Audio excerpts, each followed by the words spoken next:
Hi everybody, I'm Wendy Strgar and welcome to my home studio and this series on yoga for sexual health. And I'm here with my good friend and yoga teacher, Caitlin Young, with a C. And we are actually going to do a really exciting series today of the sun salutation, kind of Caitlin's special sun salutation. And we're going to break it down. And when we were talking about this sequence, pretty much if you ever go to a yoga class anywhere, you'll do some version of this sequence.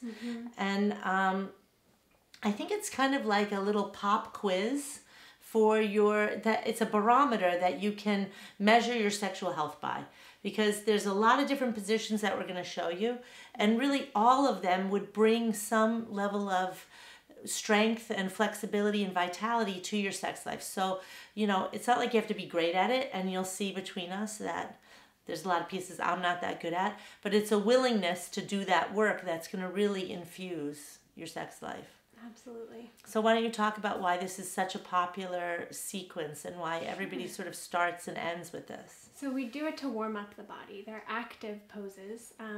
And the idea is that you're inviting the sunlight down into your body. You're literally inviting the heat into your body.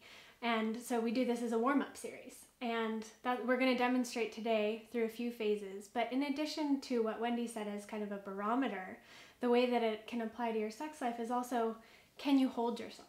Can you hold your own strength? Can you hold the weight of your own body? And so this is a great way to both increase flexibility but also gain strength. Right, and I actually think that's a very beautiful point, because truly in an intimate relationship, we do this weird leaning in thing where we want our partner to hold us up, you know, and sometimes that's literal. You know, and to be able to come into a container of love where both people can really, like you said, hold themselves, completely changes the nature of what can pass in between. And you know, I'm weak and she's sort of strong, so we're gonna see actually the pretty wide range of how this can look today. I think you're pretty strong. Thank you. Thank you. So actually, in Good Friends, we'll focus on your strength. So that's actually a great lesson for the day too. Also, ask for what you want. That was another really good lesson today. So okay, so we're gonna start with the plank. So we're gonna go through the whole sequence in the fourth section of today's videos. But we're gonna start with the plank, and we're just gonna look at the alignment there. Okay. And some variation. So do you want to go first, and then I'll follow you? Yeah, so I'll demonstrate first. So we're going to teach two variations of plank. Hand placement, Padaband, very important. Fingers spread. Shoulders on top of wrists. Okay, I'm going to walk myself forward, and we can be kneeling here, right? We can hover the toes, we can tuck the toes under. We're going to bring the head up in line with the spine. So here I am. Do I look like I'm about in line here? Yeah, you are. And you're like really pressing down here. I don't know what's the magic metatarsal there. I don't know why that is, but there is something about the pointer finger really rooting down that helps you not hurt your wrist too much, right? So we want the wrist parallel to the front edge of the mat, the elbows softly bent, especially if you hyperextend or lock. And then we can also choose this variation, so full plank with the knees off. Core is working hard, upper body is being strengthened here. A lot of work happening. Sometimes I see the heads going like this, or like this. Right, and there's also this hammocking, right? Can you just demonstrate how you hammock? No hammocking. Yeah, so that's like where you're falling into it. And no mountains, right? We call it mountains or valleys. We want strong core. Right. Okay, so let's... And that actually she always makes it look easy, and it's like, oh, I could do that. But now we're going to see that it's not as easy as it looks. So we're planting the hands, and then we'll do... So you want me to do this first version? Well, you've been working on knees off, so let's go knees off. You're strong, remember?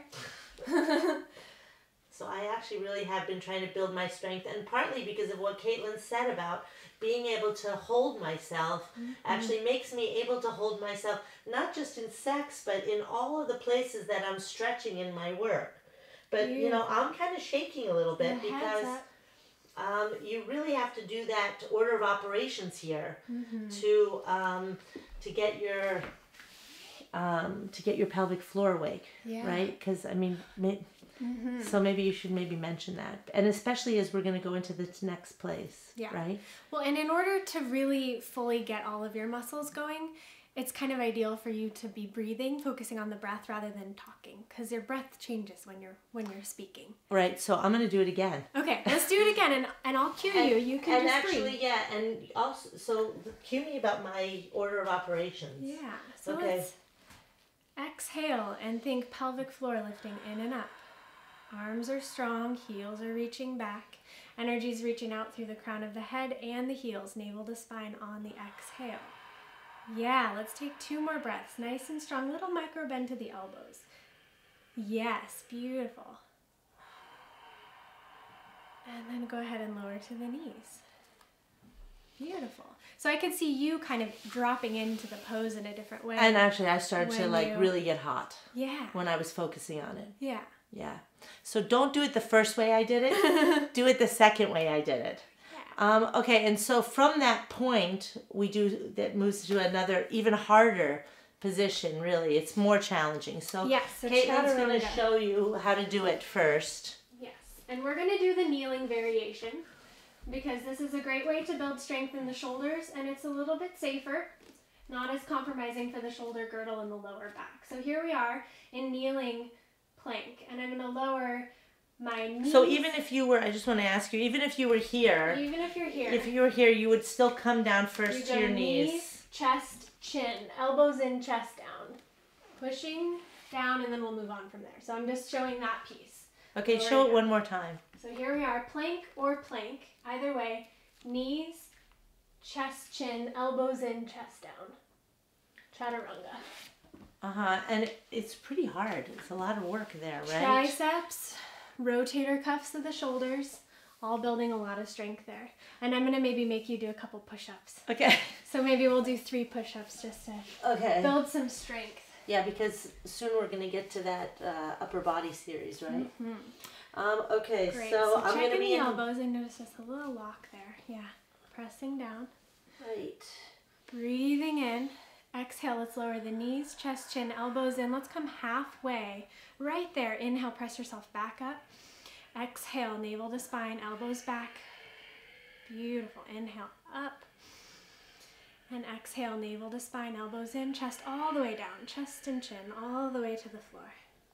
Good. And then you can just press yourself back to child's pose. Lovely. Great. Okay, so that's the first really important move to learn. And it's really hard, Plank to chaturanga. Yeah. You could spend a whole workshop exploring this. Yeah. So it's hard to pare it down, but I think we're getting the essentials. Yeah, and here's the thing, just even one a day, right? Even if you could just do one of these a day, that is actually going to build strength. And you might like it, so maybe you do 3. So stay with us. We're going into chaturanga, heart opening.